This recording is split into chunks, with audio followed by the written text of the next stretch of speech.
Fire and lightning, ladies and gentlemen. I dare you to find anything more standard than fire and lightning abilities. That it's the bread and butter of a lot of shonen anime. Just go ahead and tell me who's your favorite character that uses fire and who's your favorite character that uses lightning. Hell, who's your favorite character that uses fire and lightning? Natsu, I guess. He's the first one that comes to mind, but there's probably more.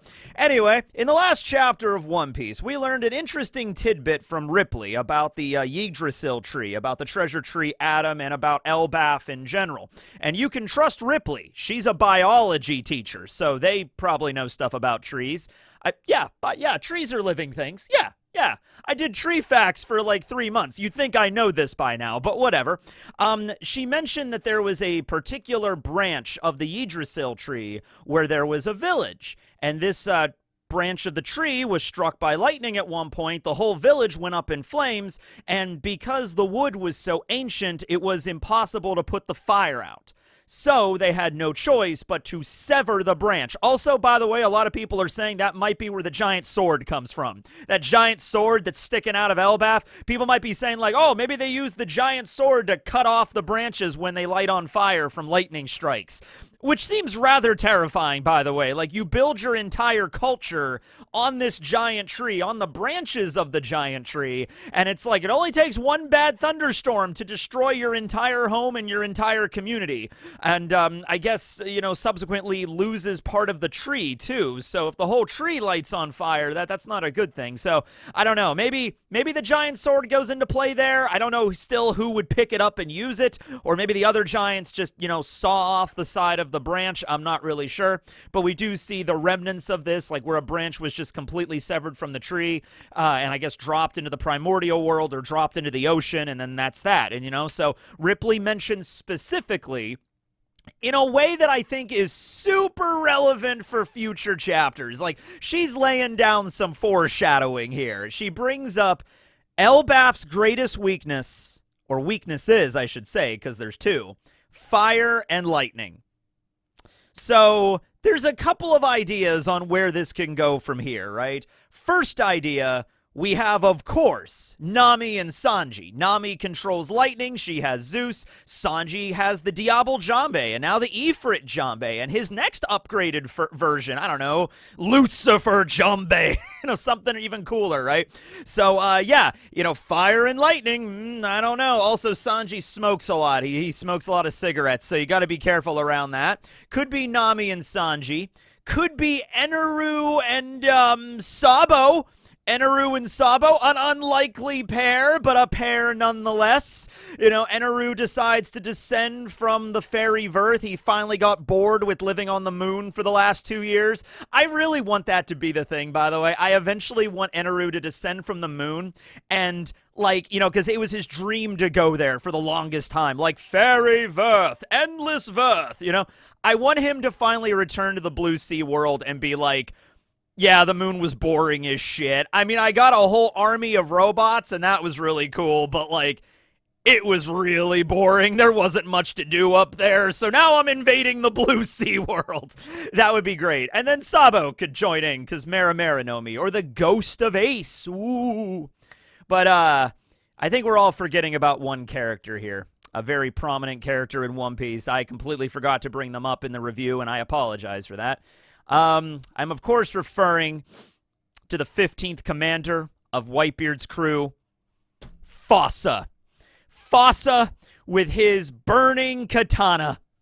He will be the one to light the fires to burn all of the treasure tree Atom Yggdrasil to the ground. Fossa will bring about Ragnarok with his mighty katana. I just love it in a world where we have crazy devil fruit users, awakened mythical zones, conquered hockey users out the ass. I love the fact that there's just a dude that has a sword that he coats in, gasoline and lights it with a cigar to make a fire sword. That's his whole gimmick. That's all he needs.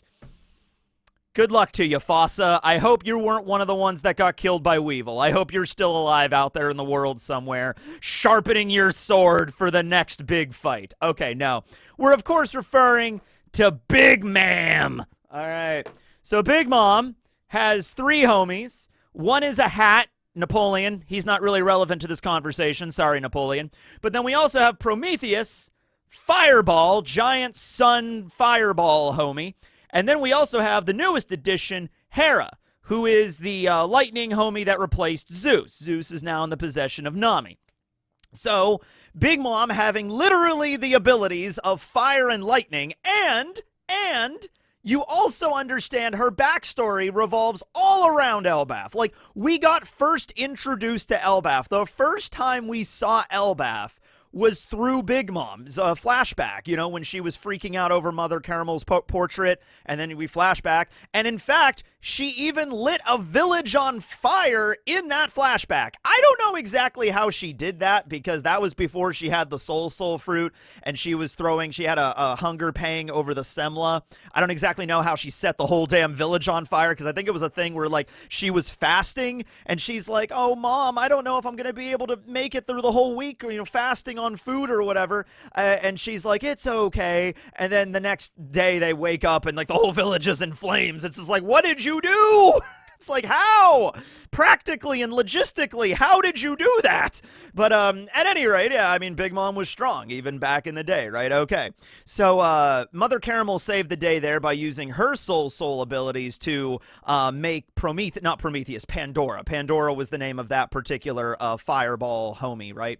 And also mentioned, like, oh, it was the god of the sun that saved you all, because the giants worship the sun and everything like that. So, a little bit of foreshadowing even back then. See, you gotta pay attention to stuff in this story. Yeah, you gotta pay attention.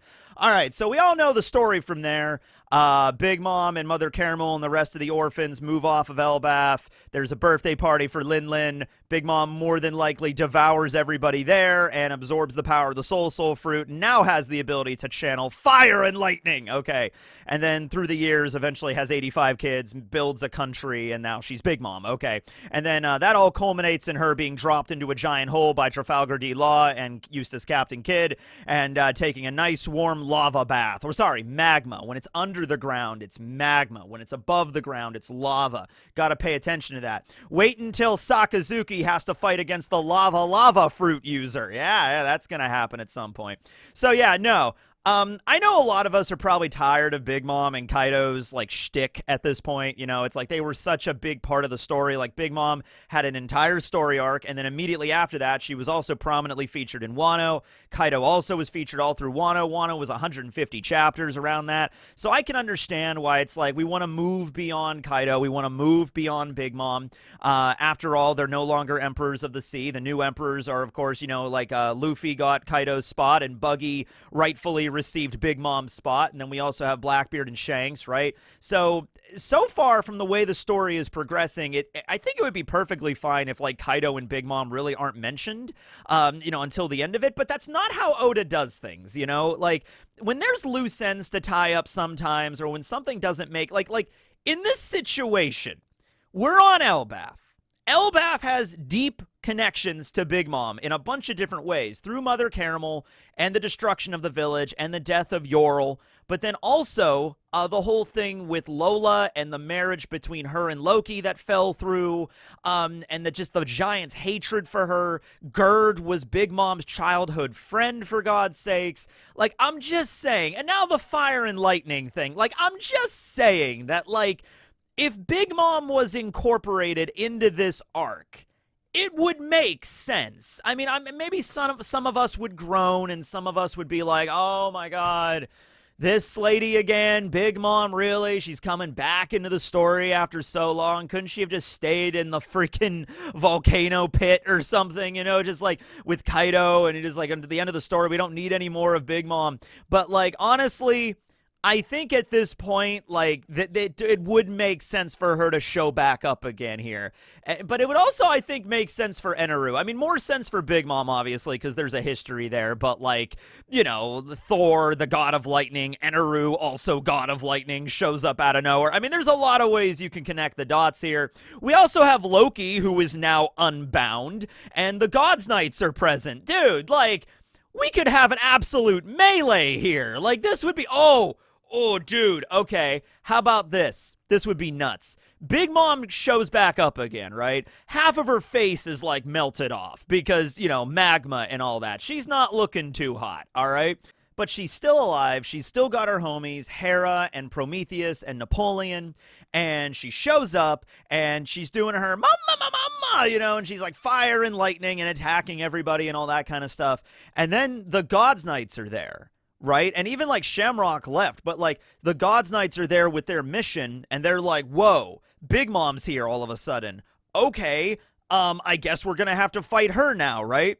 And we actually get to see the Gods Knights go up against an emperor or like a former emperor, right? Maybe weakened, but still really strong. And that would be a crazy way to showcase their power.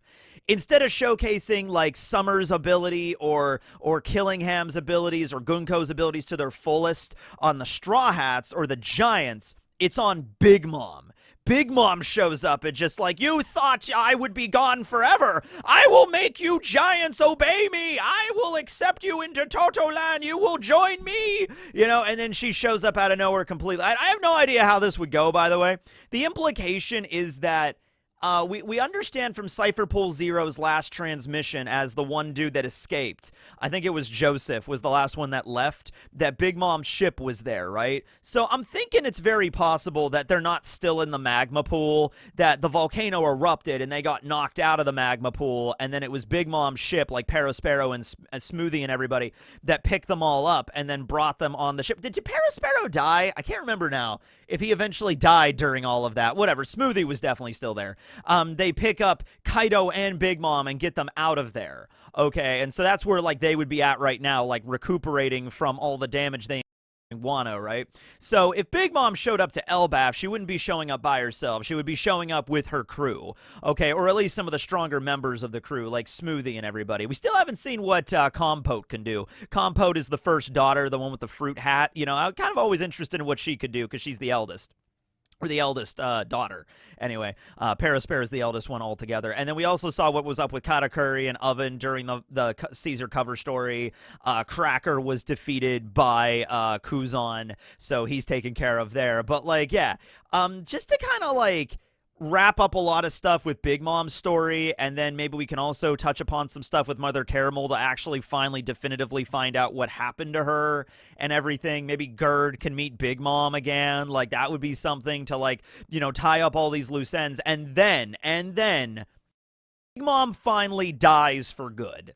That I think needs to happen. If Oda's gonna keep Big Mom and Kaido off on the side and we don't see them for the rest of the story, fine, whatever. You could have a thing at the very end of the manga where they're still alive but they're injured and they're not gonna be pirates anymore. I'd be okay with that. But if you're bringing back Big Mom for Elbaph to tie up some loose ends, it better end with her dying for good.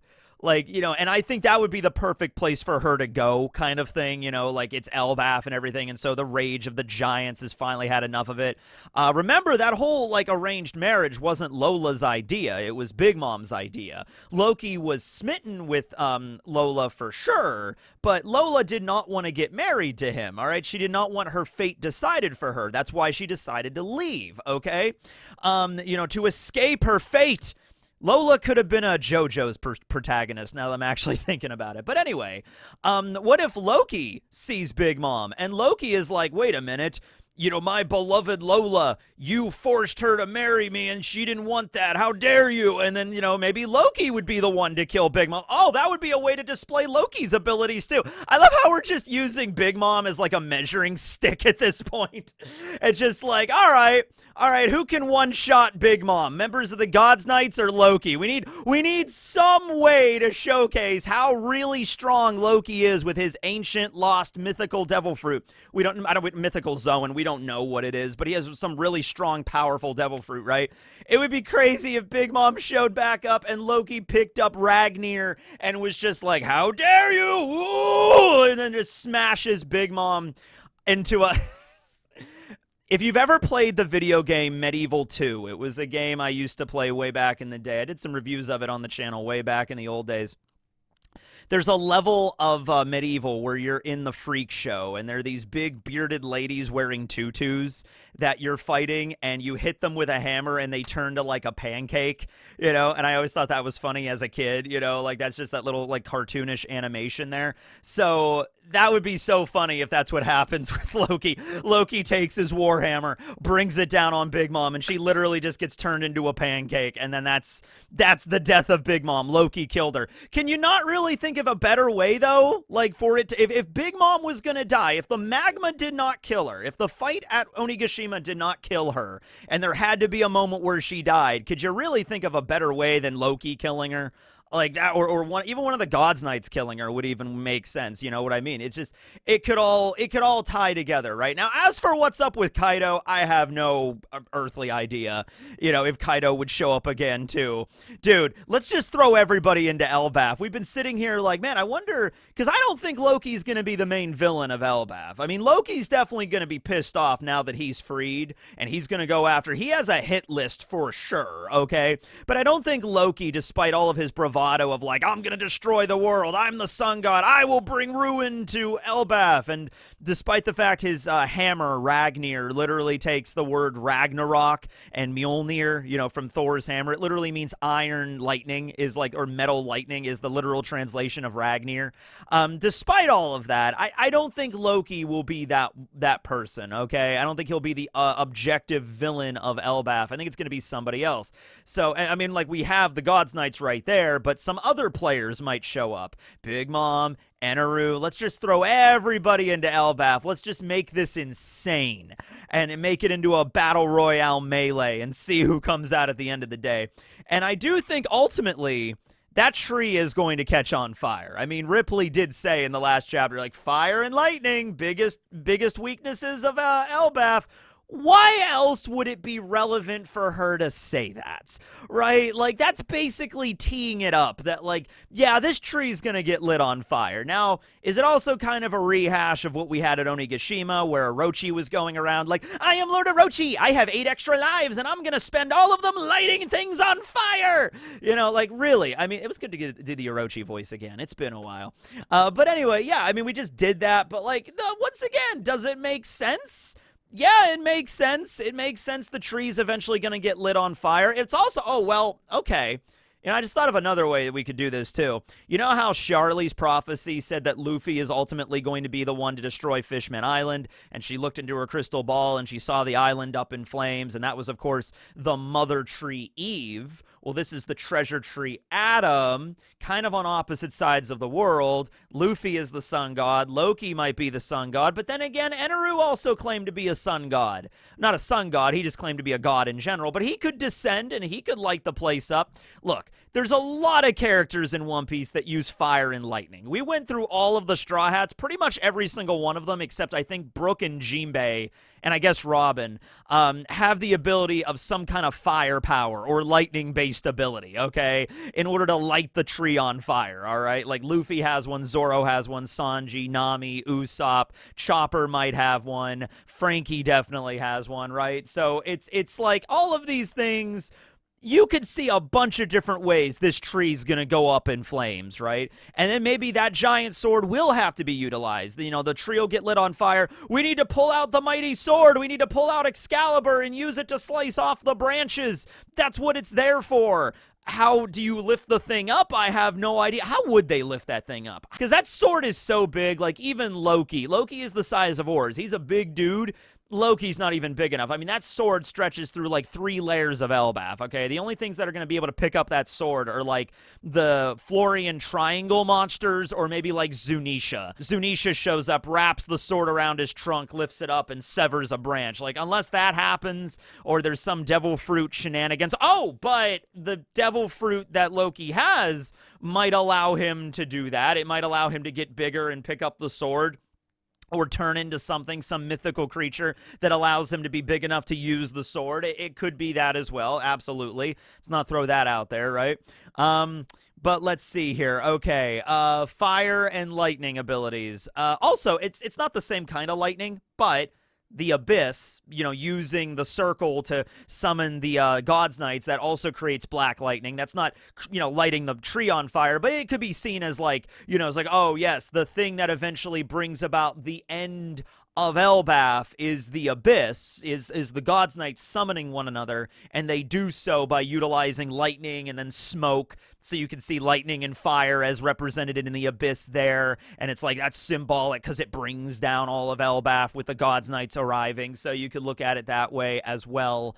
But yeah, Big Mom showing back up, I think it's in the cards. I think it's in the possibility that that could definitely happen, and we could have just a conclusion to all of this. Maybe the Straw Hats learn about Mother Caramel, and then either Loki or maybe Gerd has to be the one to like Loki deals a blow to Big Mom, and she's almost dead. Like she's on the ground, like crying, and just like, Mother, where did you go? I always just wanted to see you again, right? And then Gerd just shows up over over Big Mom. Maybe Big Mom's like delirious and she's fading in and out like she's about to die.